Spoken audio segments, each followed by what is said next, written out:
Hello guys, स्वागत है आपका हमारे यूट्यूब चैनल के ऊपर फिटनेस विद गोमजी पे। हमें कई सारे स्टूडेंट्स और फॉलोवर्स क्वेश्चन करते हैं बार बार कि अपनी लाइफ में फाइनेंशियली इंडिपेंडेंट कैसे बने और ज़्यादा पैसे कैसे कमाएं। तो आज का हमारा वीडियो जो है वो उसके लिए डेडिकेटेड है। आज की वीडियो में आपको मैक्सिमम वैल्यू देने की हम कोशिश करेंगे, तो एंड तक बने रहे। Let's start our video with the secret of success.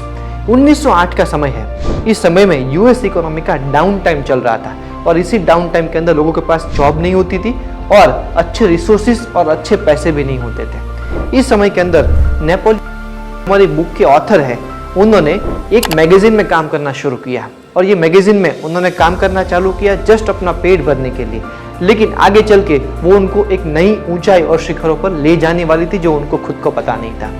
एक दिन ऐसा था जहाँ पे उनको यूएस के सबसे बड़े मिलियनर से बातचीत करने का, इंटरव्यू करने का मौका मिला और ये जो इंटरव्यू करने का मौका मिला उसका टाइम था सिर्फ 3 घंटे का। लेकिन ये इंटरव्यू कितना चला आपको पता है? 3 दिन तक चला। कौन था वो मिलियनर कि जिनके साथ उन्होंने 3 दिन इंटरव्यू किया?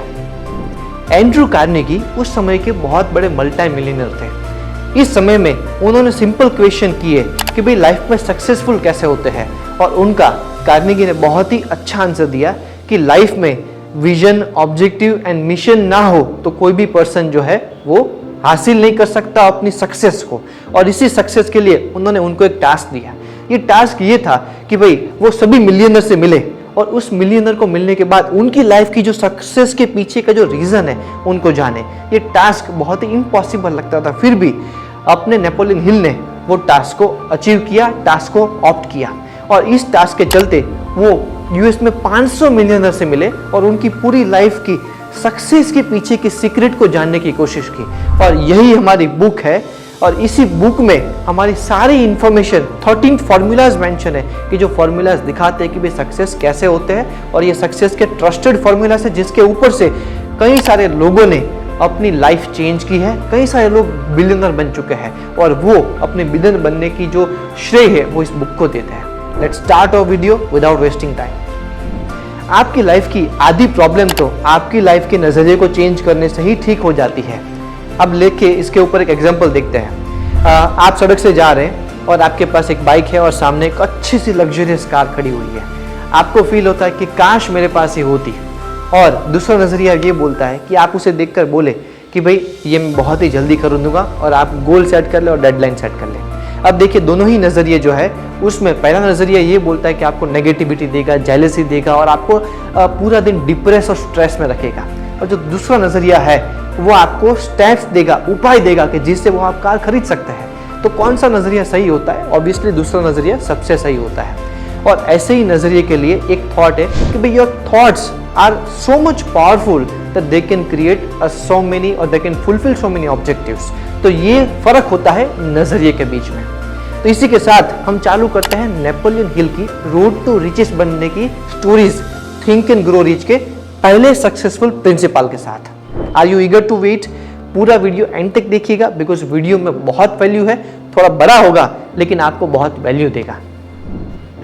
नेपोलियन हिल के 13 सक्सेस प्रिंसिपल में से पहला प्रिंसिपल ये है कि get a burning desire, find a fire with in you. आपको लाइफ में कुछ भी करना है तो उसके लिए सबसे पहले तो आपको एक्शन लेना ज़रूरी है और आपको स्मार्ट गोल डेवलप करना ज़रूरी है। आपके सामने अगर गोल्स होंगे तो आप उस चीज़ को जल्दी हासिल कर पाओगे। कई सारे मूवीज़ में आपने डायलॉग सुना होगा, कहते हैं अगर किसी चीज़ को दिल से चाहो तो पूरी कायनात उसे तुमसे मिलाने की कोशिश में लग जाती है। और इसी के चलते आपको लाइफ में कोई चीज़ को शिद्दत से चाहना तो होगा, एक्शन तो लेना पड़ेगा, और इसी एक्शन के साथ आपकी लाइफ में आपको जो भी चाहिए वो अचीव करना बहुत आसान हो जाता है। इसके लिए आपको जुनून चाहिए, ये हमारे ऑथर आपको बताना चाहते हैं। Second principle is have faith in your abilities. If you have faith in your abilities you can achieve anything in your life. एक कविता है, हर मुश्किल में मैं तेरे साथ हूँ, तूने मुझे पहचाना नहीं, मैं तेरा आत्मविश्वास हूँ। हमारा इस वीडियो का जो सेकंड प्रिंसिपल है उसका महत्वपूर्ण रोल ये है कि भाई जब भी आप लाइफ में अपने ऊपर फेथ रखते हैं तो आप लाइफ में कोई भी इम्पॉसिबल टास्क को अचीव कर सकते हैं। अगर फेथ नहीं है तो इम्पॉसिबल टास्क क्या, बहुत ही ईजी रास्ते भी आप फॉलो नहीं कर पाएंगे। लाइफ में अप्स एंड डाउन हमेशा आते हैं, लेकिन जब आप डाउन टाइम में होते हैं तब आपको पॉजिटिव रीइंफोर्समेंट करना पड़ता है अपने माइंड को कि आप ये कर सकते हैं, आप इस लेवल के हैं, आप बेटर है हर किसी से, और तभी जाके आप लाइफ में कुछ अचीव कर सकते हैं। तो अगेन, अगर अपने ऊपर फेथ रखेंगे, अपनी एबिलिटीज के ऊपर फेथ रखेंगे, तो आप आराम से कोई भी गोल को अचीव कर पाएंगे। Auto suggestions, a medium of influencing your subconscious mind. दो तरह के माइंड होते हैं, एक होता है कॉन्शियस, एक होता है सबकॉन्शियस। लाइफ में सबकॉन्शियस माइंड आपके ऊपर ज्यादा हावी होता है comparatively to the conscious mind. तो ऑथर ये बोलते हैं कि आपको आपके सबकॉन्शियस माइंड को सक्सेस होने के लिए पॉजिटिव रीइंफोर्समेंट देना पड़ेगा, और इसी के लिए सबकॉन्शियस माइंड की कुछ ट्रेनिंग करनी पड़ेगी। आपके जो गोल्स है वो आपको लिख देने हैं, और लिखने के बाद आपको दिन में 2 बार उसे दोहराना है, देखना है और सुनना है।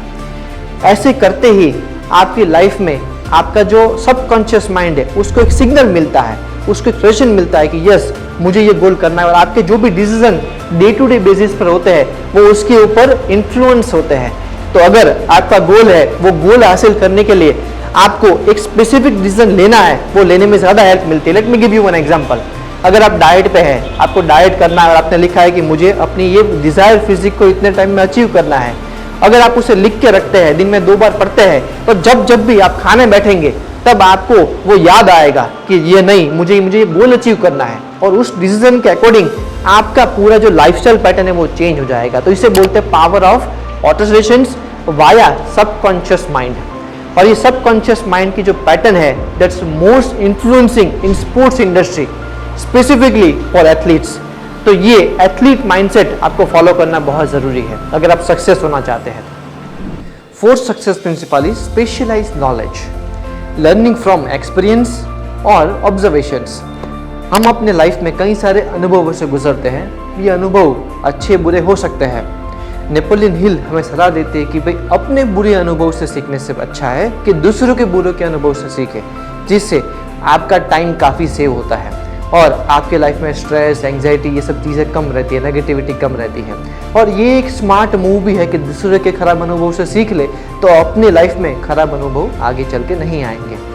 नेपोलियन हिल ये भी बोलते कि आपकी फील्ड और स्टडी जिसमें आपको इंटरेस्ट होता है उसमें आपको कांस्टेंट ऑब्जर्वेशन से, एक्सपीरियंस से नॉलेज गेन करना ज़रूरी है, जिससे आप ऑलवेज 1 स्टेप अहेड रहते हैं आपके कंपटीटर से, और आप अपने लाइफ में हमेशा आगे बढ़ते रहते हैं। लाइफ लॉन्ग आपको लर्निंग मिलती है। तो एक लर्निंग एटीट्यूड होना चाहिए जो कांस्टेंट मेंटेन रहेगा।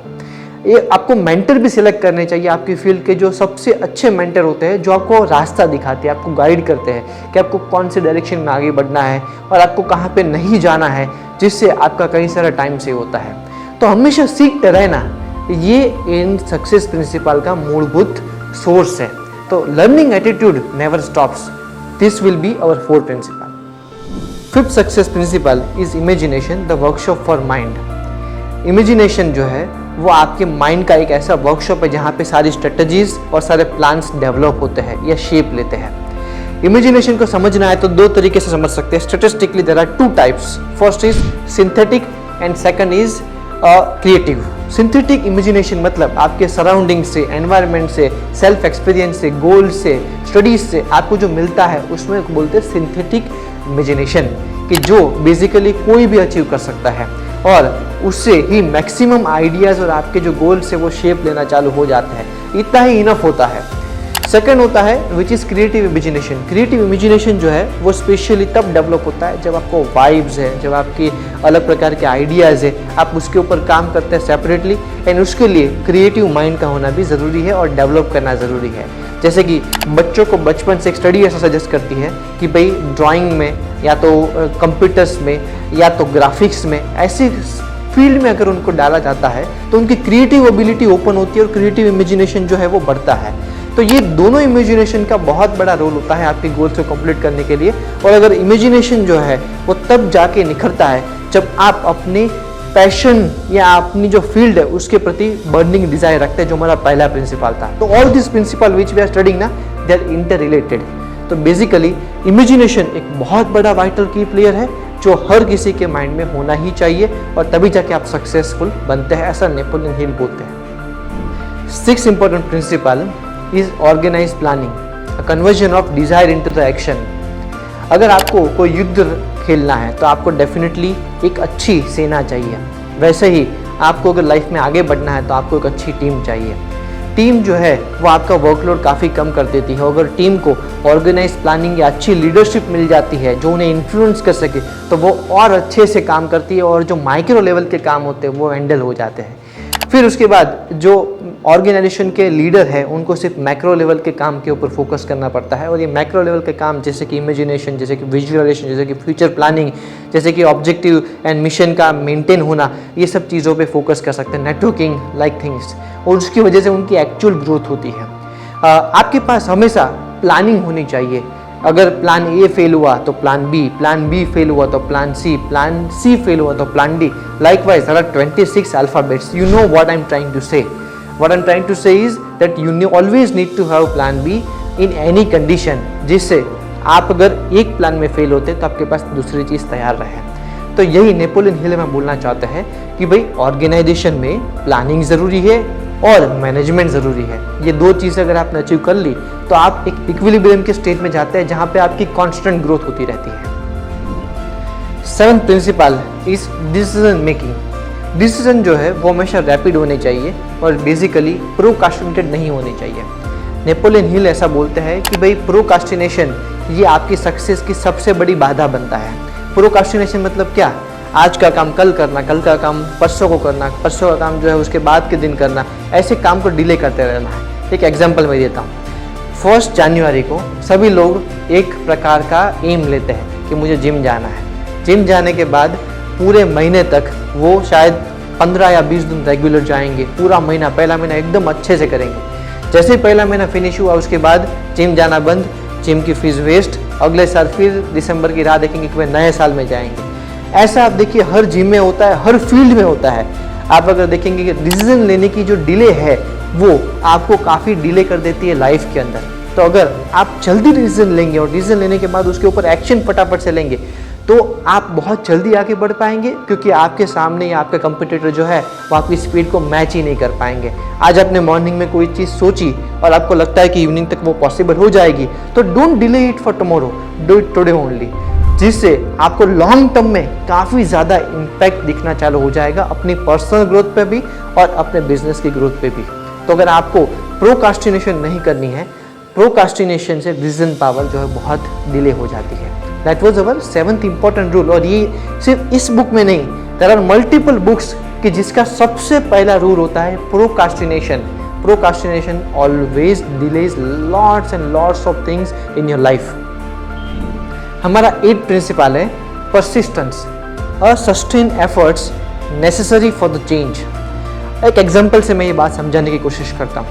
आप देखिए कि अगर आपको कोई पत्थर को तोड़ना है तो उसको तोड़ने के लिए आपको बहुत मेहनत करनी पड़ेगी। कई बार तो आपको पर्वतों को तोड़ने के लिए बॉम्ब लगाने पड़ते हैं, तभी जाके लैंड माइन्स के बाद वो टूटते हैं। लेकिन अगर आप देखिए कि भाई पानी की बूंद अगर कॉन्स्टेंटली उसके ऊपर गिरती है तो कुछ सालों के बाद वो ऑटोमेटिकली टूट जाता है। पानी एक ऐसी चीज़ है कि जिसको हम मानते हैं कि वो क्या कर सकता है। तो परसिस्टेंस का यहाँ पे बेस्ट एग्जांपल निकल के आता है कि भाई जब भी आपके दिशा में कांस्टेंट प्रयास करते हैं तो वो कांस्टेंट प्रयास जो है वो कभी ना कभी आपको सक्सेस दिलाते हैं। भगवत गीता में भी ये कहा है कि भाई कर्म करते जा, फल की चिंता मत कर। तो ये इसमें भी आपको पूरा एग्जाम्पल दिया गया है कि भाई आप कर्म करो, अगर उसके बाद काम नहीं होता तो चिंता करने की ज़रूरत है ही नहीं। एक बहुत ही अच्छी कहावत भी है कि भाई अगर आपको कोई काम करना है और आपको उसकी चिंता हो रही है तो चिंता करने से कुछ होगा? There is a A or B. There is a yes, we can do something about it, or B, we cannot do something about it. If you can do something about it, do it. If you cannot do something about it, why you are doing worry? आप चिंता क्यों कर रहे हैं? तो it's a cyclic manner कि जहाँ पे चिंता करने से आपकी कोई भी चीज़ हासिल नहीं होने वाली। आप कोई भी डिफिकल्ट सिचुएशन में आते हैं तो उससे डरने की बजाय आप प्रयास करते रहिए, परसिस्टेंस रहिए, ऑटोमेटिकली आपको वो चीज़ मिल जाएगी। तो that was 8 major principle given by Napoleon Hill. 9th important principle is power of mastermind. Napoleon Hill हमें ये समझाना चाहते हैं कि भाई what is infinite intelligence. Infinite intelligence जो है उसका अगर सही उपयोग करना है तो सबसे पहले तो आपके पास एक अच्छी टीम होनी चाहिए। Using a different team persons mind to bring your dreams into reality. आपके ड्रीम्स को अगर रियलिटी में कन्वर्ट करना है तो आपको कई सारे टैलेंटेड पर्सन्स को अपनी टीम में रखना पड़ेगा जो अपनी अपनी फील्ड में मास्टर होते हैं, तभी जाके आप सभी रिसोर्सेज का अच्छे से बेनिफिट ले पाते हैं। तो यहाँ पे यही कहा गया है कि भाई अपने टीम का सही तरीके से उपयोग करें और उनको फ्रीडम दे, इंटेलिजेंस की, क्रिएटिविटी की और पावर ऑफ स्प्रेडिंग वर्थ। अगर फ्रीडम ऑफ स्पीच रहेगी तो डेफिनेटली वो अपने ओपिनियन आपके साथ शेयर कर पाएंगे और वो व्यूज और ओपिनियन से आप बहुत जल्दी रैपिड ग्रोथ कर पाएंगे। They can be your free consultant. 10th important principle is sexuality. Sexuality को यहाँ पे कोई गलत तरीके से नहीं देखना, it represent the charisma of an person. Charisma क्या होता है, इसको हम मास्लोस पिरामिड थियोरी के थ्रू समझने की कोशिश करते हैं। What is Maslow's pyramid theory? तो ये अलग अलग हिस्से में आपकी लाइफ के अलग अलग हिस्से को ब्लॉक करती है। आप समझिए यहाँ पे आप पिरामिड के ब्लॉक देख रहे हैं, इस पिरामिड के ब्लॉक में सबसे बेसिक नेसेसिटी और नीड जो एक ह्यूमन या पर्सन की होती है वो होती है फिजियोलॉजिकल नीड, रोटी, कपड़ा और मकान, which means food, shelter and rest. मतलब इतनी चीज़ें तो चाहिए ही चाहिए पर्सन को जिंदा रहने के लिए। अगर ये चीज़ें मिल जाती है तो मतलब कि he is actually living organism. इसके आगे अगर बढ़ते हैं तो अ पर्सन नीड सेफ्टी, मतलब उसे जॉब सिक्योरिटी चाहिए, उसे होम सिक्योरिटी चाहिए, उसे रिलेशनशिप सिक्योरिटी चाहिए, कई सारे सिक्योरिटीज़ चाहिए जिससे वो अपना सेफ फील कर सके। उसे एनवायरमेंटल सिक्योरिटी चाहिए। तो ये सब चीज़ें जो है वो लॉ एंड ऑर्डर से, आपके मेहनत से अचीव कर सकते हैं।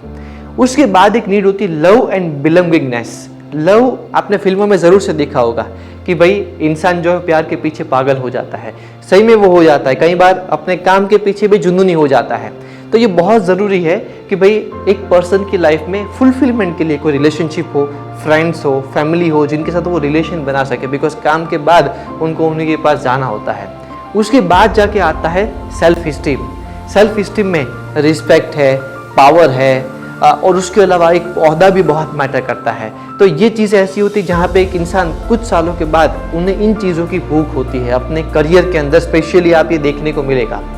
नेक्स्ट होता है self actualisation, which means that person अपने आप को एक्सेप्ट करने लगता है, क्रिएटिव होने लगता है, समाज के लिए, सोसाइटी के लिए कुछ गेट बैक या गिव बैक करने की कोशिश करता है और तब वो सोसाइटी को चेंज कर पाता है। तो ये 5 हिस्से हैं और ये 5 हिस्से ऐसे हैं कि जहाँ पे आप एक हिस्से को छोड़कर दूसरे हिस्से में आगे नहीं बढ़ सकते।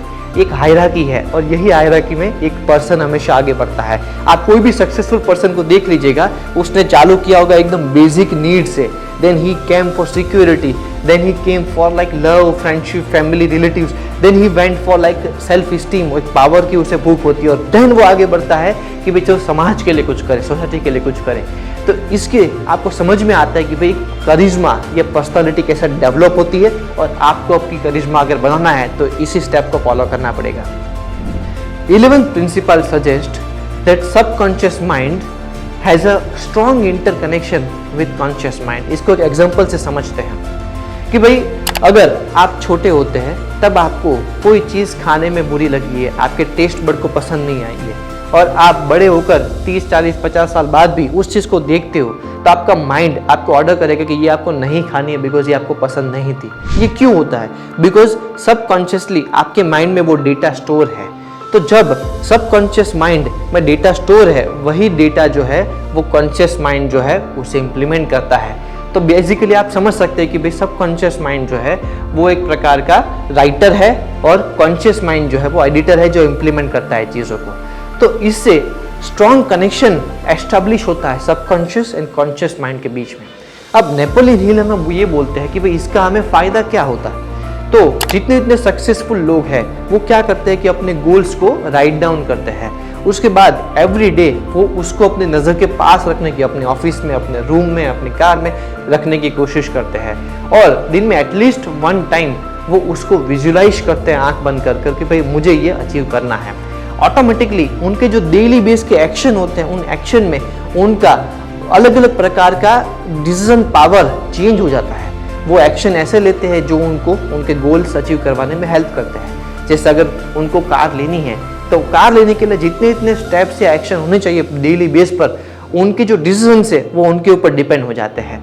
तो this is a power of subconscious mind कि जो आपको बहुत हेल्प करेगा अगर आपने इसके ऊपर कंट्रोल ले लिया। और कंट्रोल लेना कितना आसान है, सिर्फ गोल्स बनाने हैं short term and long term, automatically it will proven fact. इसके ऊपर अगर आपको डिटेल में जानकारी चाहिए तो there is one good book also, the secret, इसको आपको एक बार पढ़ना चाहिए।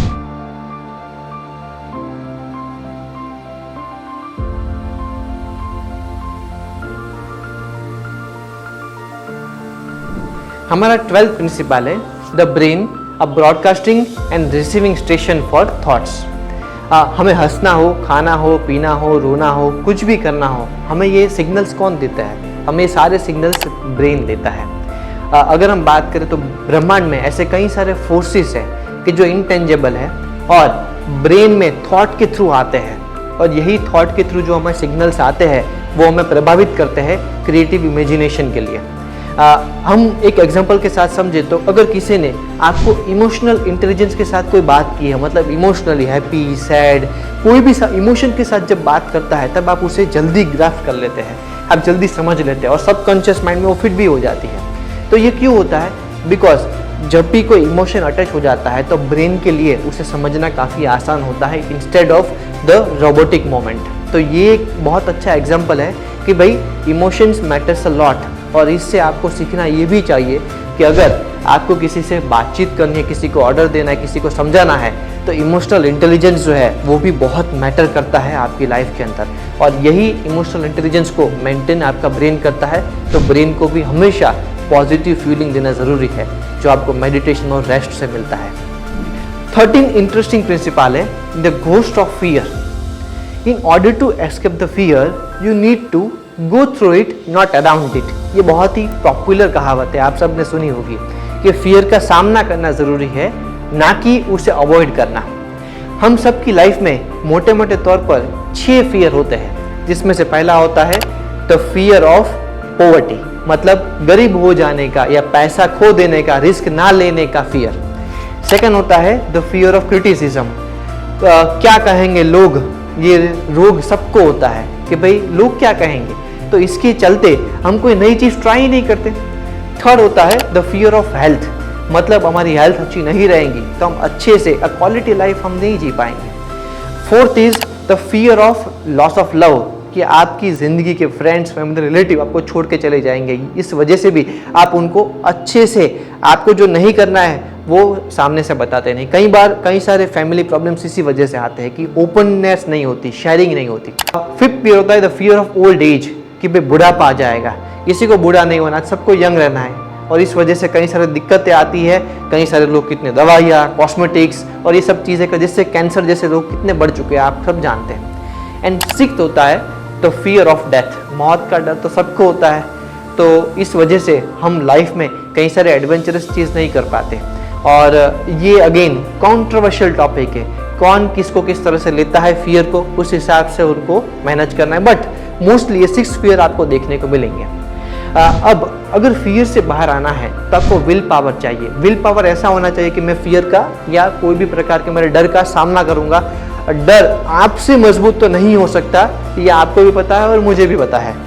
तो इस हमारे 13 प्रिंसिपल में यही कहा गया है कि जो भी पावरफुल लोग होते हैं, जो भी सक्सेसफुल लोग होते हैं, वो फियर का हमेशा सामना करते हैं, फियर से कभी अवॉइडेंस नहीं करते। और यही हमारे टोटल 13 प्रिंसिपल थे जो नेपोलियन हिल ने हमें बताए थे। आपकी लाइफ में कौन कौन से फियर है, how many fear you have, comment down below, let's see कि आपके कौन कौन से फियर है और इसे आप कैसे दूर कर सकते हैं। अब तक के 13 प्रिंसिपल सक्सेसफुल पर्सन के साइकोलॉजी और माइंडसेट को पोर्ट्रे करते थे। अगर आप इन प्रिंसिपल को फॉलो करते हैं तो आप आज नहीं तो कल सक्सेसफुल जरूर से होंगे। हमारे चैनल को और वीडियो को सपोर्ट करने के लिए वीडियो को लाइक और शेयर ज़रूर से करें, लेकिन शेयर ऐसे व्यक्ति के साथ करें कि जिनको इसकी वाकई ज़रूरत है और जिससे उनकी लाइफ में कुछ चेंज आ सकता है। वो आपके फ्रेंड, फैमिली, आपके कलीग या आपके सपोर्टर्स हो सकता है। Thank you so much for watching this video. We are seeing you in the next video very soon.